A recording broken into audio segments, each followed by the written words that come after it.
এই যে বন্ধুরা দেখতে পাচ্ছেন, কালকে কিন্তু আমাদের ঢালাই হবে। কাজ মোটামুটি কমপ্লিট। আজকে আর অল্প কিছু কাজ আছে, কমপ্লিট হয়ে যাবে আর কি।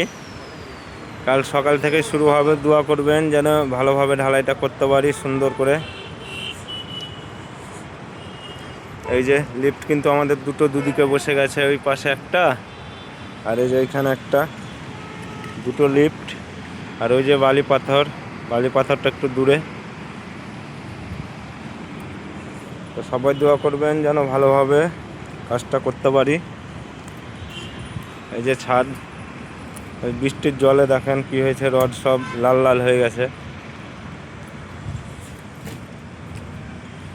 এই যে সঞ্জয় টাওয়ার খাড়া হচ্ছে।